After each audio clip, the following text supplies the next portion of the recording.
LCP Assemblée nationale et MAF Assurance présentent, avec le soutien de l'ADEME, Transportez-moi.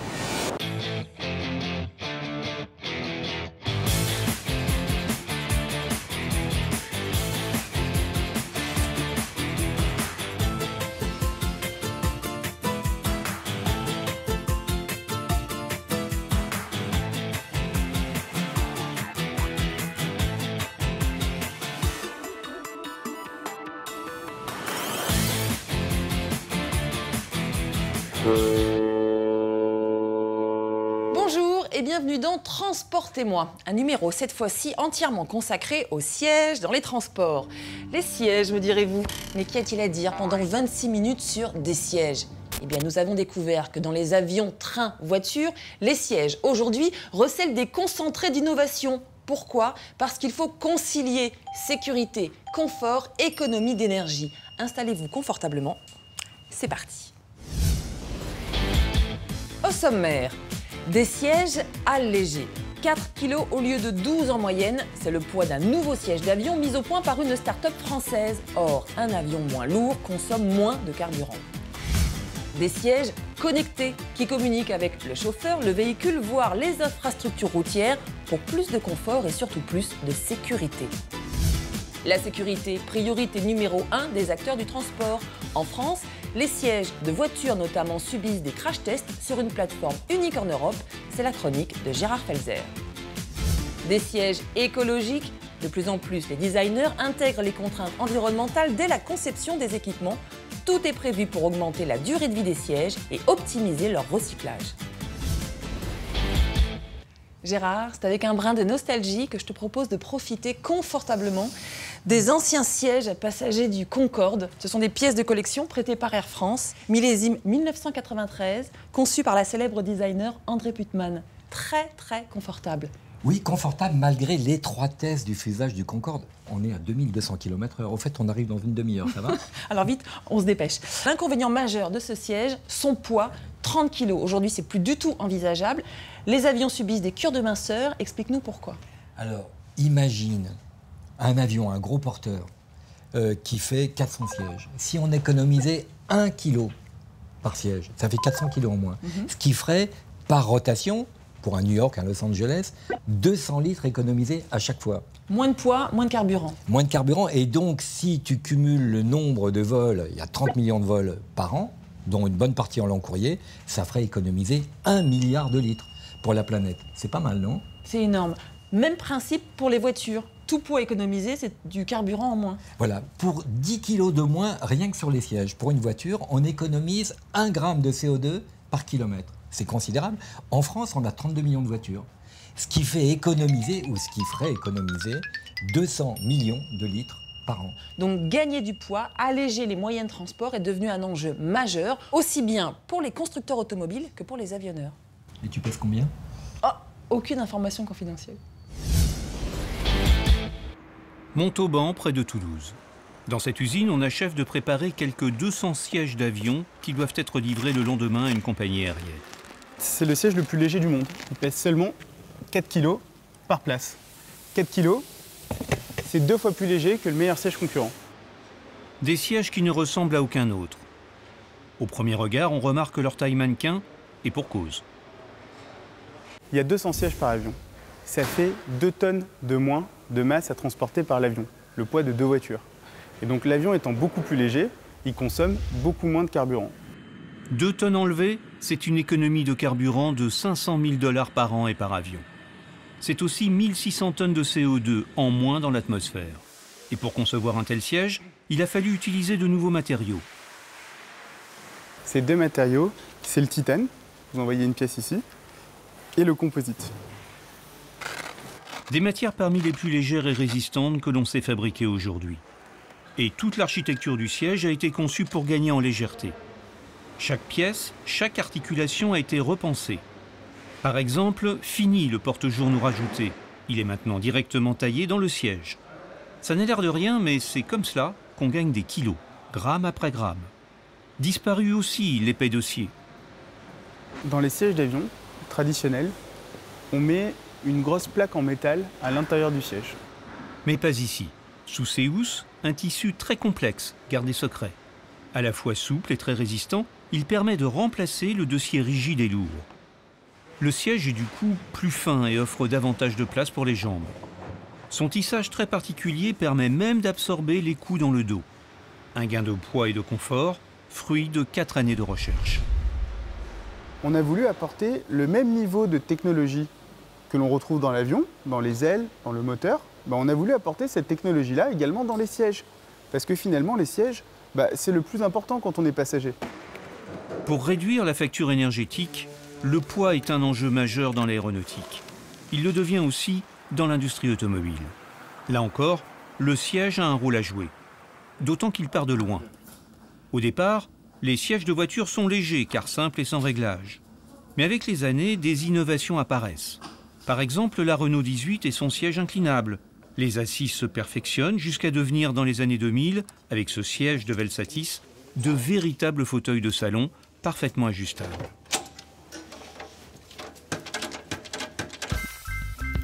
Longtemps, le poids n'a pas été une préoccupation dans l'automobile. Lors de son lancement en 1974, la Golf pèse 750 kg. 4 versions plus tard, en 2008, elle affiche 1,2 tonne sur la balance. Mais depuis peu, la tendance semble s'inverser. En effet, la Golf a perdu en 2012 100 kg. Pourquoi un tel régime minceur? Alléger le poids des voitures permet de moins consommer de carburant.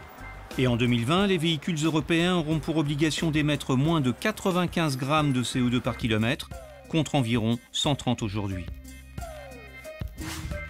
On est sur le plateau innovation de Faurecia. Il y a à peu près une cinquantaine d'ingénieurs et c'est ici qu'on va concevoir le siège de demain, le siège du futur. Et le siège du futur, c'est peut-être celui-là. 4 kilos de moins qu'un fauteuil de Clio. Lui aussi, dans ses entrailles, fait la part belle aux matériaux légers. L'aluminium, ou comme cette pièce, en composite de carbone. Il y en a 2 par véhicule, donc ça fait 8 kilos au total au véhicule. Et 8 kilos, c'est énorme. Pourquoi? Parce qu'avec 8 kilos en moins dans le véhicule, on arrive à réduire de 1 gramme les émissions de CO2. 1 gramme de CO2 par kilomètre. Cela peut paraître dérisoire, mais quand la recherche de légèreté est appliquée à tout un véhicule, cela prend tout son sens. Voici la Renault Eolab. C'est pour ce prototype que ce siège allégé a été conçu. Pneus et pare-brise affinés, poids en magnésium. À l'arrivée, Eolab s'est allégé de 400 kg. Avec son moteur hybride, sa consommation annoncée est de 1 litre au 100, soit 22 grammes de CO2 par kilomètre.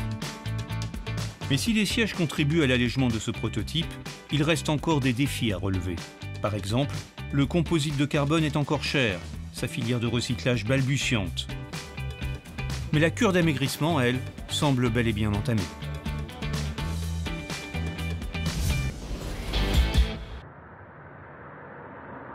Siège d'avion et développement durable, le couple a de l'avenir. Pour preuve, le concours d'innovation Flyer Ideas, lancé par le constructeur aéronautique Airbus auprès des étudiants du monde entier. Des étudiants invités à déposer des concepts pour participer à l'élaboration de l'avion de demain. Des équipes pluridisciplinaires se sont montées un peu partout sur la planète avec l'aide des experts d'Airbus et résultat. L'une des équipes finalistes issues de l'université de Putra en Malaisie a conçu une cabine autonome en énergie. Les petits appareils électriques embarqués seraient alimentés par la chaleur corporelle des passagers, chaleur récupérée par leur siège. Très ingénieux. Gérard, je fais appel à ta grande culture aéronautique. Moi, je te donne les faits, tu me racontes les anecdotes. Ce siège est bien un siège d'avion, non pas un vulgaire siège de jardin. C'est une pièce très rare, une pièce unique. Elle date de 1930, elle nous est prêtée par Air France. Très précieuse, interdit d'y toucher, encore moins de s'asseoir pour ne pas le dégrader. Oui, extrêmement léger. D'ailleurs, les avions, à cette époque, souvent étaient faits en bois étoile. Et il fallait gagner du poids, surtout les moteurs étaient très peu puissants. Alors une petite anecdote sur un siège en osier, il y avait le Paris-Londres à partir de 1919, eh bien il y avait des turbulences et comme les sièges, eh bien ils n'étaient pas trop, il y avait 2 clous qui les fixaient au sol, turbulence, le passager s'est envolé avec son siège, sa tête est passée à travers le fuselage là-haut parce que c'était du bois léger. Eh ben, il a fini le voyage Paris-Londres avec la tête dehors. Bon, c'est pas très grave, il volait pas haut, il faisait pas froid, mais quand même. Évidemment, à l'époque, on est loin d'imaginer ce qui arrive aujourd'hui sur le marché, les sièges connectés, des sièges dits intelligents, capables de recevoir des informations et d'en transmettre pour toujours plus de confort et surtout plus de sécurité. Parce que là, au niveau sécurité... Voici une Audi A8, le haut de gamme de la marque allemande. Plus de 100 000 € de technologie, du moteur au système de navigation en passant par le siège. Chauffage avec une ventilation qui évite la transpiration et même massage. Donc le massage, il me suffit d'enclencher la fonction sur le côté du siège. Et donc là, on sent le massage qui se met en route. Des cuisses aux épaules, tout le siège de cette voiture cajole le conducteur. C'est particulièrement agréable. On a la possibilité d'avoir différents algorithmes de massage en fonction des préférences de l'utilisateur, mais également en fonction de la région dans laquelle on se trouve. Une population plutôt asiatique va préférer un massage plus prononcé. Ce sont ces pneumatiques blancs qui se gonflent et dégonflent pour créer le massage. Plus encore, le siège est capable de s'adapter à la route. Équipé de gyroscope, il veille à ce que le conducteur reste parfaitement installé, quelles que soient les courbes de la chaussée. Quand on va prendre ici un virage par la droite, je vais avoir mon corps qui va avoir tendance à se décaler sur la gauche. Le siège va se gonfler et va contrecarrer cette action pour m'éviter de glisser dans le siège. Depuis quelques années, l'automobile connaît un changement majeur. Voitures capables de se garer seules, qui sortent du parking ou viennent vous chercher au pied de votre bureau. Voire véhicules totalement autonomes. À l'heure où les automobiles bardées de capteurs interagissent avec leur environnement pour faciliter la vie du conducteur, le siège change également. Lui aussi devient connecté. Voici de nouveau le fauteuil de l'Audi A8. Pour un plus grand confort, il possède 24 points de réglage. Et pour ceux qui auraient peur de se perdre dans toutes ces possibilités d'ajustement manuel, il a son application smartphone. Prenons un cas concret, un homme d'1m84, 82 kg. Le cas concret est photographié et mesuré à l'aide de l'application de façon à ce que sa morphologie soit précisément prise en compte dans les moindres détails. Et voilà, là nous avons tout ce qu'il faut. L'assise la plus adaptée au corps du conducteur est calculée et s'ajuste d'elle-même. Pour l'instant, au service du confort et du bien-être, le siège connecté ne va pas s'arrêter là. On peut imaginer avoir des capteurs dans le siège qui vont permettre de détecter l'état de l'occupant. Ces ingénieurs travaillent déjà sur de nouvelles fonctions, cette fois pour sauver des vies. Un peu partout, les projets se multiplient.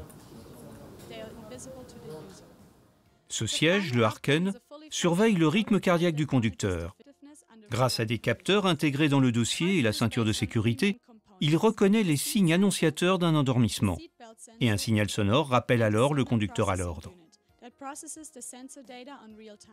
Essentiel quand on sait que la somnolence est le premier facteur d'accident mortel sur autoroute. Dans ce prototype, Ford a aussi développé un fauteuil avec des capteurs capables de déceler d'éventuelles pathologies cardiovasculaires. Le siège pourrait permettre une sorte de dépistage pour une population européenne vieillissante, sujette aux troubles cardiaques. On peut imaginer que ce système soit relié au système connecté de la voiture et qu'il soit possible de donner des conseils personnalisés aux conducteurs.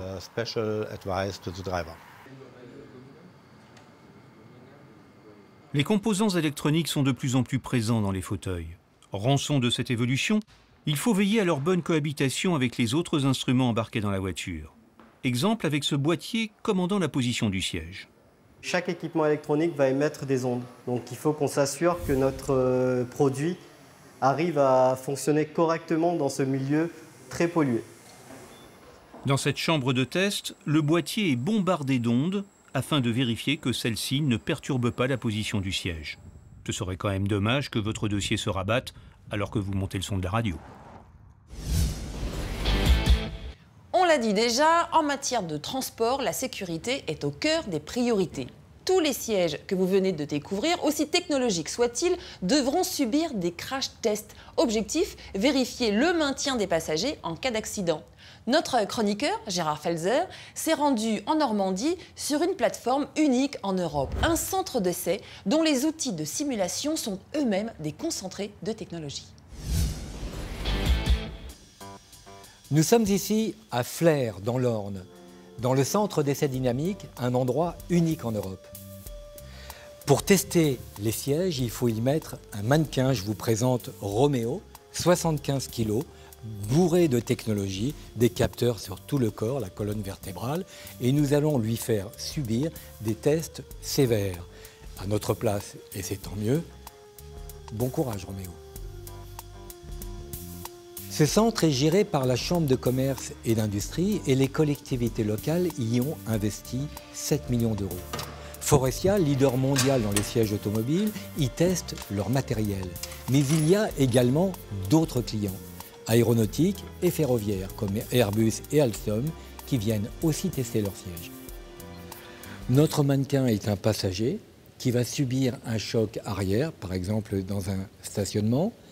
On a ici les vertèbres, la colonne vertébrale qui est simulée avec des senseurs qui vont pouvoir analyser les chocs subis et surtout la capacité du siège à réduire ces chocs et augmenter de ce fait la sécurité.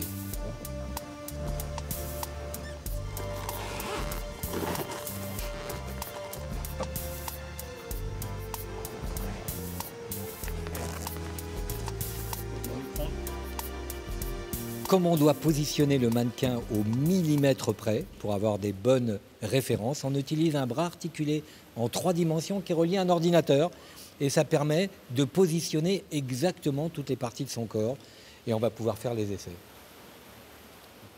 Comme à Kourou, il y a une salle de contrôle qu'on appelle ici la salle de pilotage. Je suis avec Didier, le chef de tir, et là ça va être un choc arrière. Un choc arrière, basse vitesse. Basse vitesse. 16 km/h. Donc c'est important pour l'appui-tête et pour les cervicales. Tout ça, exactement. Ici, on a les caméras. On va avoir une accélération équivalente à 5G, c'est-à-dire 5 fois la pesanteur. Donc là, tire dans 10 secondes. 10 secondes. 9, 8, 7, 6, 5, 4, 3, 2, feu. Les enregistrements ont été captés en temps réel. En 200 millisecondes, on a eu le temps d'enregistrer une centaine de paramètres et on constate sur la vidéo que l'appui-tête a parfaitement fonctionné, que les vertèbres et les lombaires sont bien protégés. Voilà, c'est peut-être le siège du futur qu'on vient d'expérimenter ici.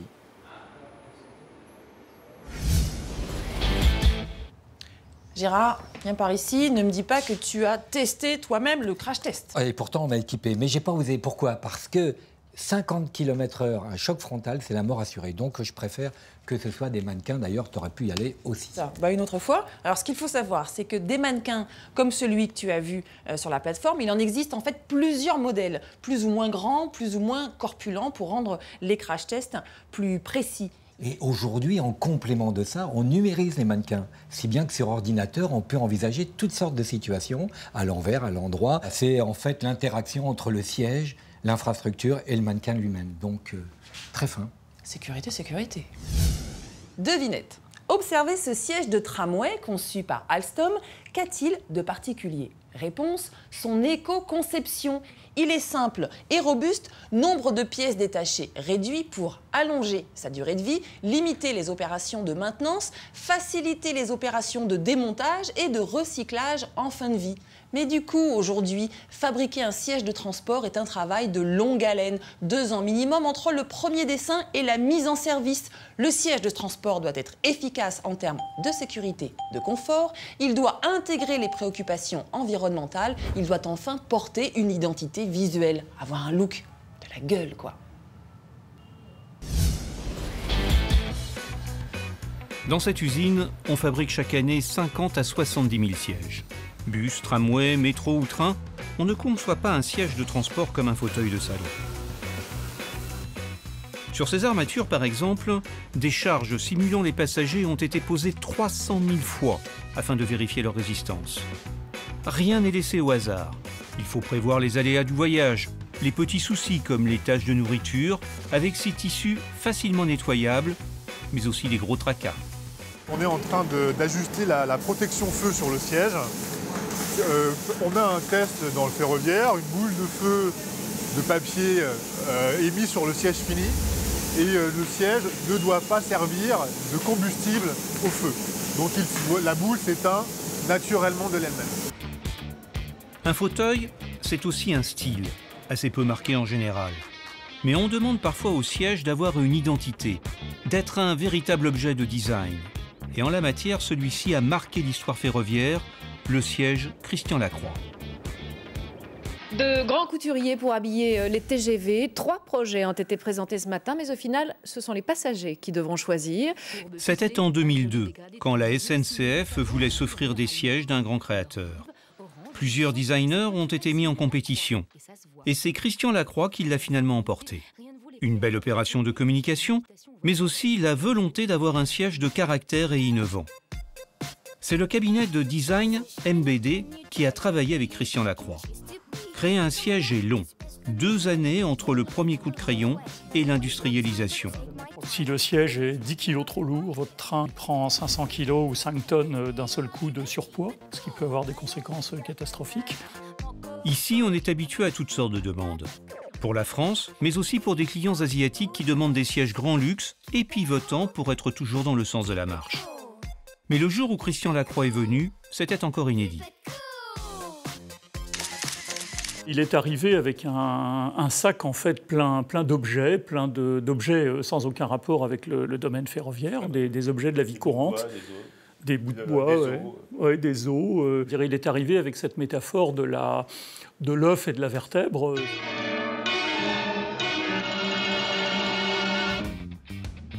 Un œuf posé sur une vertèbre. C'est ainsi que Christian Lacroix conçoit son siège. Rapidement naît l'idée d'un pied central afin d'obtenir cette impression recherchée de coquille enveloppante en équilibre sur une structure porteuse volontairement voyante, la fameuse colonne vertébrale. Là, l'innovation, c'est justement le fait d'avoir pris le parti délibéré de dissocier la partie structurelle et technique de la partie vraiment confort. Et du coup, il y a une mise en évidence de la partie vraiment confort, c'est-à-dire de la partie tissu. Une audace visuelle, mais aussi une prouesse technique. Retour chez Compin, où le siège a été fabriqué. Assurer la stabilité de 2 fauteuils sur un seul mât central n'a pas été une mince affaire. Quand vous êtes tenu qu'au milieu, il ne faut pas que quand vous asseyez d'un côté, vous avez l'impression que le siège bouge. Mais à contrario, quand vous êtes 2, quand il y en a un qui se lève, il ne faut pas sentir que vous partiez. Dans le mât, il a fallu aussi inclure prises, liseuses, places numérotées, tous les équipements électriques en un seul point central et étroit. Un casse-tête technique insoupçonnable pour le voyageur. Un siège est toujours minutieusement pensé, même quand il est moins élaboré. Exemple, cette assise de tramway. Elle est conçue pour se démonter facilement car les transporteurs exigent une maintenance rapide. Les designers ont dû penser un système très efficace. Avec cette vis-là, on va pouvoir dévisser rapidement l'assise. L'assise elle-même tient le dossier. Donc avec une seule vis, on est capable d'enlever l'assise et le dossier garni pour le remplacement. 5 minutes pour démonter le siège et remonter un siège. Les matériaux doivent être recyclables et surtout facilement séparables. 95% des composants de ce siège sont dissociables. C'est très important qu'on puisse dissocier les éléments de façon à ce qu'on ait des matériaux homogènes pour que chacun puisse avoir une filière adaptée. Sinon, c'est difficile de trouver des filières communes pour revaloriser des éléments qui sont multimatériaux. Les transports en commun sont de plus en plus encombrés. Alors pour gagner de la place, la tendance est aux sièges les plus fins possibles. Sur ce dessin, ne cherchez pas les coussins. Trop encombrants. Cela s'appelle le confort dur. Ce n'est pas la mollesse ou l'épaisseur du matériau qui va donner le confort, c'est tout simplement directement sa forme. Des courbes ergonomiques à la place du rembourrage. Et si vous n'êtes pas convaincu, le confort dur, c'est aussi un nettoyage plus facile, une surface honnête qui n'a rien à cacher. Le tissu paraît un nid à poussière, un nid à bactéries, et en fait on arrive la aussi absorption, quoi. Donc, voilà. On arrive vers des mentalités un peu hygiénistes. Gagner de la place grâce à la finesse des sièges et aussi grâce à leur positionnement. Si le métro parisien reste pour l'instant fidèle aux places face à face, beaucoup de pays optent pour un positionnement longitudinal qui optimise l'espace. Ce numéro de Transportez-moi est maintenant terminé. Merci beaucoup de l'avoir suivi. Juste une information avant de se quitter. Oui, sais-tu, Sabine, que vu les temps de transport qui s'allongent, le travail sédentaire, les repas, on passe en moyenne 8 heures par jour en position assise. Et c'est pas très bon pour la santé, d'après l'OMS. Manque d'activité physique, évidemment. Assis, c'est bien, mais coucher, c'est mieux. Au revoir, Sabine. Au revoir, Gérard. Rendez-vous sur transportez-moi.fr, sur notre page Facebook et sur Twitter, #transportez-moi. Ça serait quand même plus confortable avec un coussin. Je sais, je sais. Merci, Sabine. Ce numéro de Transportez-moi est maintenant... Transportez-moi. Dessiné par la célèbre designer André Putman. Putman. Des équipes pluriculturelles et pluridisciplinaires. Donc gagner du poids est devenu un enjeu majeur, aussi bien là, capable de quoi? Que je te propose de enfin j'ai 2 mots à dire, j'y arrive pas. LCP Assemblée nationale et MAF Assurance vous ont présenté, avec le soutien de l'ADEME, Transportez-moi.